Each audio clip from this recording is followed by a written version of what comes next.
ایک اچھا ماحول ان کو ملا ہے اور میں سمجھتا ہوں کہ اس کے بڑے اچھے مثبت نتائج سامنے آئیں گے۔ بحالی سینٹر کا آپ نے وزٹ کیا، وہاں پر سہولیات کے حوالے سے آپ نے بات کی،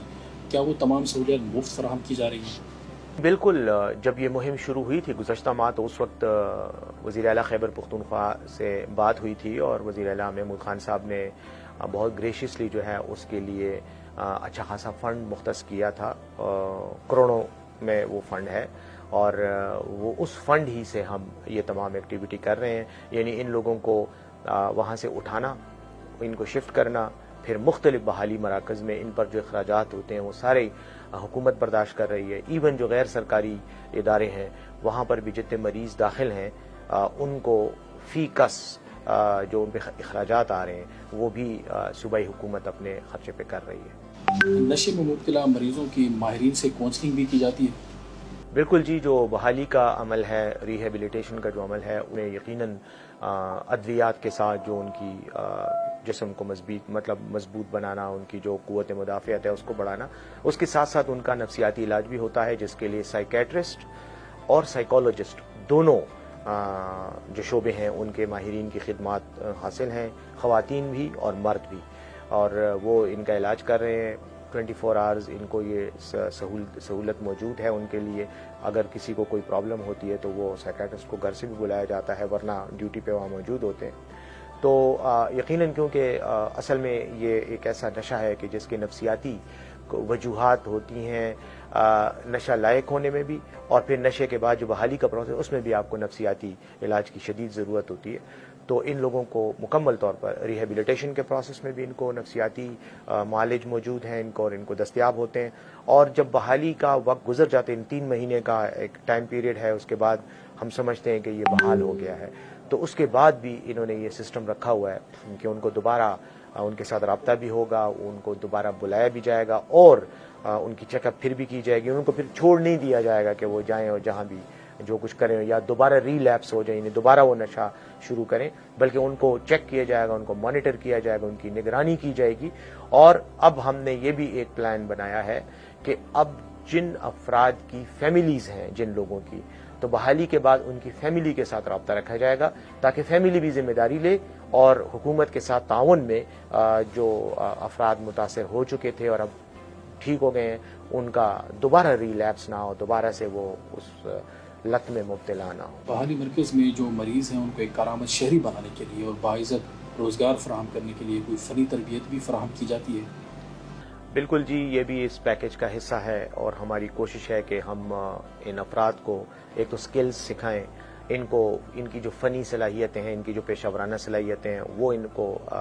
تربیت بھی دی جائے، تعلیم بھی دی جائے، اور ان کو اس قابل بنایا جائے کہ جب یہ بحالی مرکز سے باہر نکل کر معاشرے میں جائیں تو یہ اپنے لیے باعزت روزگار کما سکیں۔ آج میں جب گیا تو وہاں پر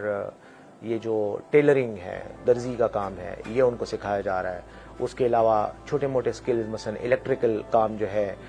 یہ وائرنگ وغیرہ، یہ چیزیں بھی ان کو سکھائی جا رہی ہیں۔ اور ایک عجیب سی بات یہ تھی کہ ان میں کئی ایسے لوگ ہیں کہ جو اچھے خاصے پڑھے لکھے بھی ہیں لیکن اس لت میں مبتلا ہونے کی وجہ سے اس موذی مرض کا یا کہیں یا اس بیماری کا شکار ہو گئے۔ کچھ ٹیلرز تھے، یہ خواتین کا جو کام ہوتا ہے، یہ وہ جو لباس ہوتا ہے عروسی لباس، اور وہ بنانے کے ماہر ہیں اس میں۔ کچھ جو ہیں وہ جنریٹر ایکسپرٹس ہیں، الیکٹریکل ایکسپرٹس ہیں، لیکن بدقسمتی سے اس لت میں مبتلا ہونے کے بعد وہ اپنی روزگار کو کھو چکے ہیں۔ لیکن اب ہماری کوشش یہ ہے کہ جب یہ یہاں سے فارغ ہوں تو ان کو مختلف سرکاری اور پرائیویٹ اداروں میں کسی نہ کسی طرح کھپایا جائے تاکہ وہ ایک باعزت روزگار کما سکیں۔ جن کو وہاں نہیں کام ملتا تو ان کو ہماری کوشش ہے کہ ان کو ہم سپورٹ دے سکیں تاکہ وہ اپنا کام شروع کر سکیں۔ منشیات کے عادی افراد کی بحالی کے حوالے سے حکومت کی جانب سے کیا ٹارگیٹس رکھے گئے ہیں؟ دیکھیں، ٹارگیٹس تو یہ ہے کہ یہ ایک ایسی لعنت ہے کہ جس سے چھٹکارا پانا کسی بھی مہذب معاشرے کا سب سے پہلا فریضہ ہونا چاہیے۔ بدقسمتی سے ہمارے اس خیبر پختونخوا میں ایک مسئلہ یہ ہے کہ اس سے پہلے جو ہمارے ویسٹرن بارڈر پہ جو مسائل تھے ان کی وجہ سے منشیات کی فراہمی یہ بہت آسان ہو گئی تھی اور یہاں پر منشیات آزادانہ فروخت ہوتی تھی یا دستیاب ہوتی تھی، تو یہ لوگ یہاں آ کر پڑے رہتے تھے اور یہاں سے منشیات ان کو کم قیمت پر ملتی تھی۔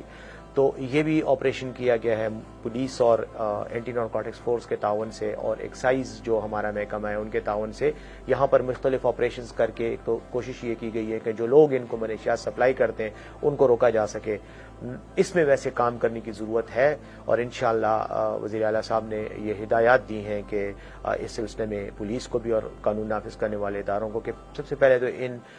معاشرے کے ان دشمنوں کا خاتمہ کیا جائے جو یہ زہریلا مواد لوگوں کو سپلائی کرتے ہیں اور نسلوں کو تباہ کر رہے ہیں. لیکن ٹارگٹ یہ ہے کہ ان لوگوں کو بھی پکڑا جائے, سورس جو ہے اس کا جو ذریعہ ہے اس کو بھی روکا جائے اور جو افراد ہیں ان کو بحال کیا جائے, ان کو ریہیبلیٹیٹ کیا جائے اور ایسی سچویشن بنائی جائے کہ یہ آسانی سے ان کو یہ چیز دستیاب نہ ہو تاکہ دوبارہ ریلیپس نہ ہو سکیں.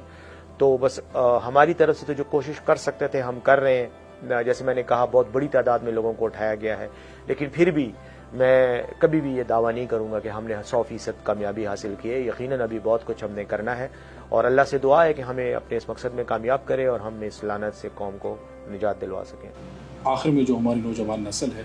ان کو اس سنجیدہ موضوع کے حوالے سے کیا پیغام دینا چاہیں گے؟ جی بالکل, میں تو یہ سمجھتا ہوں کہ ہمارے جو عوام ہیں خاص طور پر نوجوان ان کو چاہیے کہ اس لعنت سے دور رہیں اور اس کی بنیادی وجہ جو ہے وہ ذہنی اور نفسیاتی پریشانیاں ہوتی ہیں.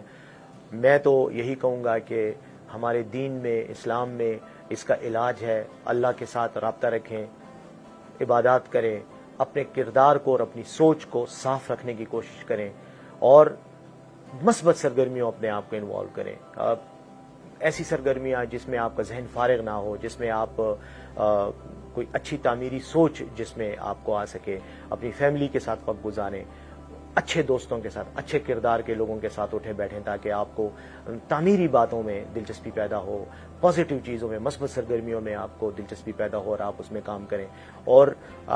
یہ ایک ایسی لعنت ہے کہ یہ وقتی طور پہ تو آپ کو چند سیکنڈز کے لیے یا چند منٹوں کے لیے تو آپ کو ریلیکس کر دیتی ہے, لیکن اس کے بعد ساری عمر آپ اس موذی مرض کا شکار ہوتے ہیں. اس میں آپ کے خاندان کی بھی بدنامی ہے, آپ کی اپنی بھی بدنامی ہے, دنیا کی بھی ذلت ہے اور آخرت کی بھی رسوائی ہے. تو اس لیے میں تمام لوگوں سے, تمام پاکستانیوں سے یہ درخواست کرتا ہوں کہ اس موذی لعنت سے اپنے آپ کو بچانے کی ہر ممکنہ کوشش کریں. اور میں یہ بھی کہنا چاہتا ہوں کہ جو لوگ اس مذموم کاروبار میں شریک ہیں حکومت کو اطلاع دیں, ہمیں اطلاع دیں, متعلقہ اداروں کو اطلاع دیں تاکہ ان لوگوں کے خلاف بھی ایکشن لیا جا سکے اور ان کو بھی کیفر کردار تک پہنچایا جا سکے جو اس معاشرے میں تباہی لانے کے ذمہ دار ہیں. بہت بہت شکریہ. بہت بہت شکریہ بیرسٹر صاحب آپ کا. ناظرین, آپ کو ہمارا پروگرام کیسا لگا اپنی رائے کا کمنٹ باکس میں اظہار کر سکتے ہیں. اگلے پروگرام تک کے لیے اجازت دیجیے. اللہ حافظ.